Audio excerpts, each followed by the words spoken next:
이런 인공지능이 뭐 어떤 행동을 할지 전부 다 예측하는 게 불가능해요. 데이비드가 I라는 것이 이 문제를 더 크게 보여주게 하는 어떤 확대경 같은 역할을 해주고 있다고 생각을 하고 있고, 인공지능에 대해서 인간이 두려움을 갖고 통제를 해야겠다라고 생각하게 된 기반에 있는 거는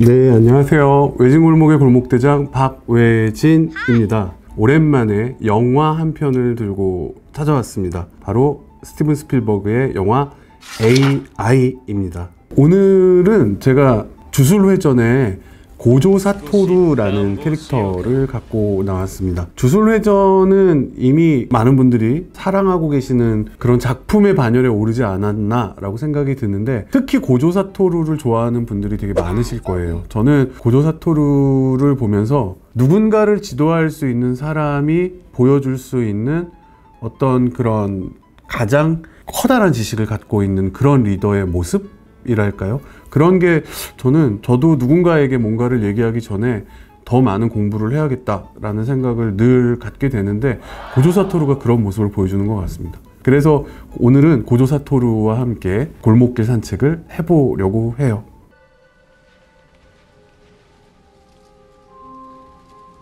I like your floor.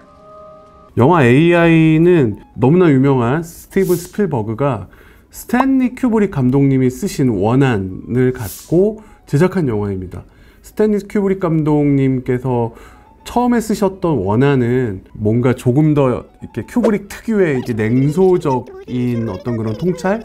이런 것들이 더 많았었다고 하는데, 스필버그 감독님의 어떤 아이를 바라보는 따뜻한 시선? 뭐 이런 것들이 적절히 조화되면서 큐브릭 팬들에게는 약간의 반감을 사기도 했다고 그러는데, 어쨌든 전체적인 영화의 분위기는 굉장히 따뜻하고 생각할 그런 거리들을 굉장히 많이 주는 그런 영화로 평가되고 있습니다. 특히 이 영화의 주인공 데이빗 역을 맡은 헤일리 조엘 오스먼트를 또 얘기를 안 할 수가 없는데요. 헤일리 조엘 오스먼트는 아마 다들 식센스 같은 다른 영화들로 많이 기억을 하실 건데, 안타깝게도 이 분은 그 나이대에 출연하신 몇 개 작품들 외에는 외부에 그렇게 많이 알려진 작품이 없어서 저희의 마음속에 여전히 그 모습 그대로 있으신 어떤 그런 배우라고 할 수 있겠습니다. 제가 제일 좋아하는 그 인공지능 교과서이기도 하고, 전 세계에서 가장 많이 보는 인공지능 교과서 중에 하나가 MIT의 이안 굿펠로우가 쓴 인공지능 책인데요. 딥러닝이라는 책이 있습니다. 그 책의 첫 페이지에 보면 이런 말이 나옵니다. 우리는 아주 오래 전부터 우리를 닮은 무엇인가를 창조하려고 꿈꿔왔다. 이런 말로 인공지능 책이 시작을 하거든요. 그러면서 거기서도 예를 든 것이 뭐 피그말리온, 다이달로스, 뭐 이런 고대 그리스 신화의 얘기가 나오고, 지금 어떤 분들은 야, 고대 그리스 신화에서 이미 인류가 생각하는 로봇의 모습은 다 구현된 거 아니야? 막 이런 약간 좀 유머 있는 말씀도 하시곤 합니다. 그래서 인공지능을 하는 사람들이 생각할 때는 뭔가 이렇게 정서적 이입을 할 수 있는 대상을 만드는 거는 아주 오래전부터 우리의 숙원이었던 것 같습니다. 사람은 너무나 자연스럽게 옛날부터 우리를 닮은 무엇인가를 만들고자 하는 그런 본능이 꿈틀댔던 건 사실이었던 것 같습니다. 하지만 안타깝게도 저희들은 지금까지 그런 걸 만들지 못했습니다. 뭐 다들 기억하시겠지만 뭐 소니나 소니에서 만든 아이보라는 강아지 장난감이라든지, 아니면 뭐 파나소닉이나 일본에 있는 기업들이 만든 뭐 이렇게 약간 이족 보행을 하는 것 같은 로봇 정도가 뭐 이렇게 장난감으로 주목을 받았던 적은 있었는데, 사실은 저희가 생각하는 닮은 우자를 붙일 만한 그런 제품들은 아니었고요. 또 한편으로는 노인분들의 정서적 안정을 위해서 그분들이 지참하실 수 있는 로봇을 만드는 그런 개발도 몇십 년 전부터 계속 이루어져 왔습니다. 예를 들면 일본에서는 이따만한 베개 같은 건데 그거를 케어 로봇이라고 만들었고, 그거를 실제로 노인분들한테 드렸더니 제가 봤을 땐 그냥 하얀 물개 같은, 여기 지금 보이시죠? 뭐 이렇게 생긴 웃긴 건데, 이걸 이렇게 만지시면서 느끼는 보드라움이 뭐 이렇게 정서적인 만족감을 주신다 뭐 이런 평가가 있어서 한동안 그게 화제였던 적이 있습니다. 물론 그것도 우리가 피조물이라고 보기에는 좀 안쓰러운 수준의 그런 것이었죠. 그리고 국내에서도 이와 비슷한 역할을 갖는 그런 제품들이 나와 있습니다. 뭐 효도리 뭐 이런 제품들이 있어서 사실은 그 안에 인공지능 스피커가 들어있는 모습이에요. 근데 인공지능 스피커가 아무리 봐도 사랑하기는 어렵게 생기지 않았습니까? 그러니까 거기다가 뭔가 이렇게 인형 같은 그런 모양새를 만들어주고 좀 더 이제 몰입감 있게 대화를 할 수 있게 만드는 정도? 효도리는 좀 성능이 괜찮은 편인가요? 아, 효도리를요 보통 뭘로 쓰시냐 하면 임영웅 노래 틀어줘 로 쓰시고요. 그리고 나서는 끄지를 못 하신답니다. 그래서 이불과 베개로 이렇게 누르시고 근데 그런 제품들이 뭐 이렇게 뭐 음성을 못 알아듣고 이런 것보다는요 어르신들이 아직 그런 걸 쓰시는 방법에 낯설으셔서 발생되는 문제라는 점을 말씀드리고 싶고 제품의 하자를 말씀드리는 건 절대 아닙니다.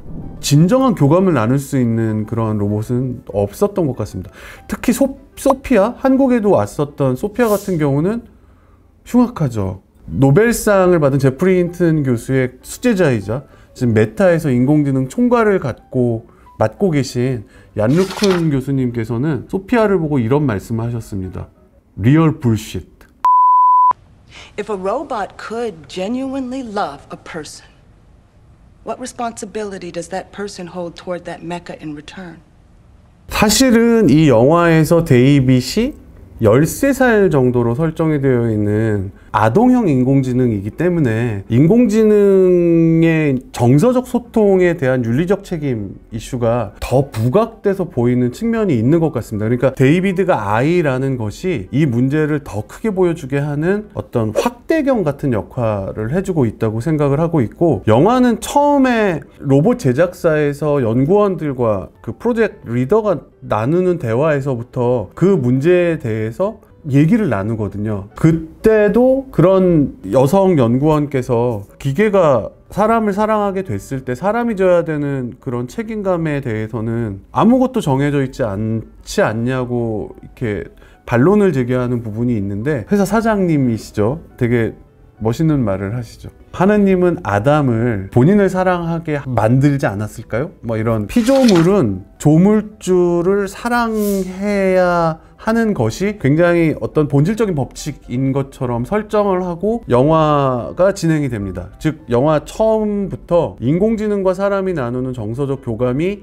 이 영화 전체에서 커다란 흐름을 가질 거야 라는 거를 던져주시고, 결국에는 로봇이 사랑을 한다라는 것이 갖고 있는 문제의 본원적인 걸 해결하기 위하여 데이빗이 선택한 거는 로봇이 아닌 존재가 되는 것이었죠. 어찌 보면 인공지능과 사람과의 교감이라는 문제에 대해서 사실은 큐브릭적인 냉소적 시선이 있었다고 보고, 그 문제에 대해서 정확하게 얘기를 해주고 있지는 않다라고 보여집니다. 왜냐하면 저희들이 인공지능을 만드는 것과 만들어진 인공지능을 다시 사람으로 만드는 건 이건 완전히 다른 차원의 얘기이기 때문이죠. 그리고 현재 시점에서 인공지능과 관련된 전 세계적인 모든 법안들, 저희들이 보통 그런 인공지능을 어떻게 활용해야 되고 어떻게 만들어야 하고 어떻게 사용해야 된다라는 이 모든 규제와 법, 가이드라인 같은 걸 다 합쳐서 보통 인공지능 거버넌스라는 표현을 쓰는데요. 인공지능은 어때야 된다, 사람은 인공지능을 어떻게 생각해야 한다라는 내용은 사실 언급되어 있지 않습니다. 그 대부분의 인공지능 거버넌스에서 얘기하고 있는 건 인공지능은 사람에게 미칠 수 있는 영향이 어느 정도 위험한가에 대해서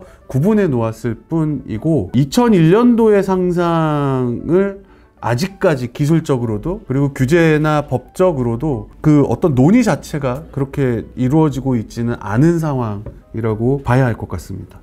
I can't hear you. She's mine. And I'm the only one. I'm David!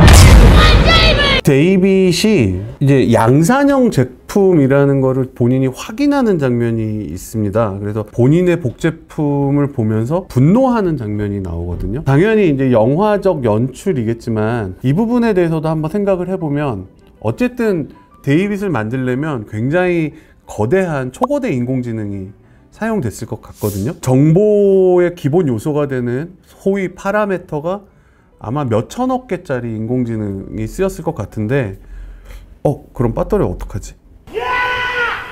이런 인공지능이 뭐 어떤 행동을 할지 전부 다 예측하는 게 불가능해요. 어떤 종류의 데이터로 학습을 했느냐, 그리고 그걸 개발한 분들이 어떤 지향점을 갖고 만들었느냐에 따라서 복제품을 보고 하나 사야겠다 이런 생각을 할 수도 있고 불쾌한데? 이럴 수도 있을 것 같아요.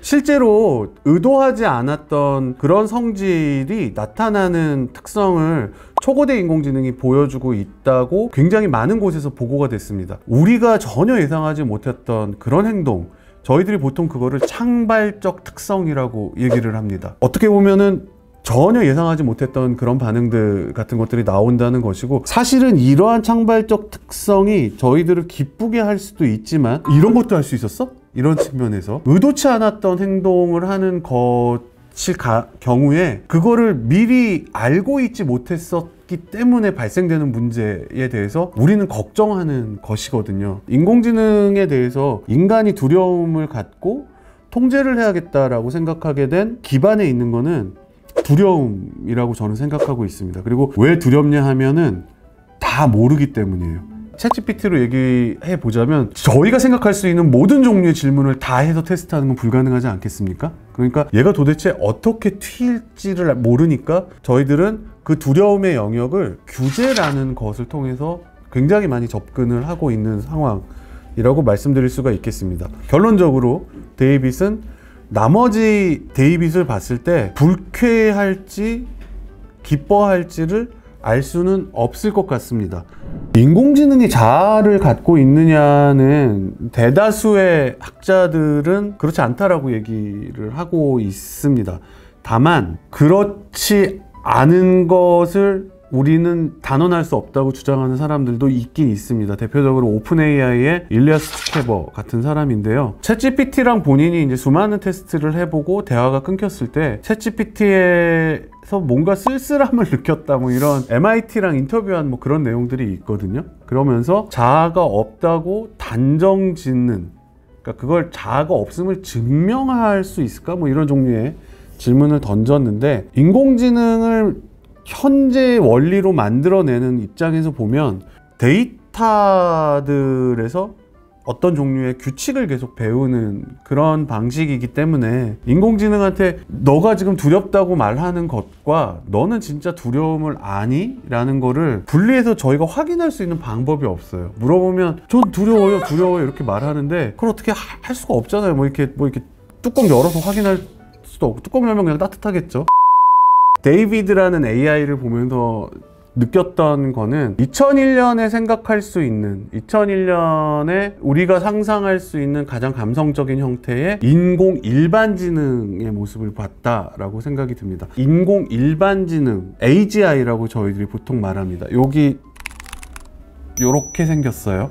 AGI란 개념은 쉽게 말씀드리면 저희들이 사용하는 인공지능을 특수 목적 인공지능이라고 얘기를 하고, 범용 인공지능은 특수 목적 인공지능은 보통 하나나 두 개, 보통 하나 정도의 일을 해결하려고 만들어지거든요. 뭐 얼굴을 인식한다든지 음성을 인식한다든지. 얼굴을 인식하는 인공지능한테 음성을 인식하라고 하면 안 되겠죠. 못 하거든요. 저희들이 그런 것들을, 그래서 특수 목적 인공지능, 영어로는 범용 인공지능에 사용되는 제너럴이라는 단어 말고 네로우라는 단어를 씁니다. 그래서 여기에 가운데에 제너럴을 빼고 네로우를 집어넣으면 ANI가 됩니다. 그래서 저희들이 바라보고 있는 대부분의 인공지능은 ANI거든요. 데이빗처럼 같이 놀아주기도 하고 질의응답도 하고 사랑도 하고, 이거는 한 가지 목적 만 하는 게 아니라 너무 커다란 목적을 하는 인공지능이잖아요. 만약에 요거를 할 수 있는 기능을 하나하나 쓴다면 아마 수만 가지가 되겠죠. 그래서 데이비드는 전형적인 범용 인공지능의 모습을 갖고 있습니다. 그리고 구글이 ICML이라는 인공지능 분야에 가장 권위 있는 학회에 앞으로 인류가 만들 AGI를 분류를 한 체계를 발표를 했습니다. 레벨 1부터 레벨 5까지의 범용 인공지능들이 있을 거다라고 얘기를 하면서 뭐 계산기 같은 거 AI가 시작이 안 됐으면 그걸 그냥 없는 범용 인공지능 레벨 0라고 하고요. 레벨 1은 미숙한 성인 정도를 말합니다. 현재 챗GPT 그리고 라마 시리즈들은 레벨 1 정도의 이제 범용 인공지능의 가능성을 갖고 있다 라고 얘기를 하고 있고, 레벨 2부터는 숙련된 성인 기준으로 50% 정도, 상위 10% 정도면 레벨 3, 상위 1%면 레벨 4, 레벨 5면 숙련된 성인을 능가하는 인공지능을 말합니다. 범용 인공지능은 아직 레벨 1을 벗어난 인공지능이 보고되질 못했습니다. 그러니까 제가 봤을 땐 데이비드는 13살이지만 숙련되지 않은 성인의 레벨 1으로 보기에는 너무 훌륭하거든요. 너무너무 훌륭해서 숙련된 성인의 제가 봤을 땐 상위 50% 이상일지도 모르겠다는 생각이 들어서 얘는 레벨 2로 봐야 되지 않을까? 라는 생각이 들었고요. 참고로 ANI 특수 목적 인공지능은 레벨 5를 찍은 인공지능이 몇 개가 보고가 됐습니다. 대표적인 게 구글의 데미스 하사비스에게 노벨 화학상을 준 알파폴드를 저희들은 레벨 5의 특수 목적 인공지능으로 다들 인정하고 있습니다.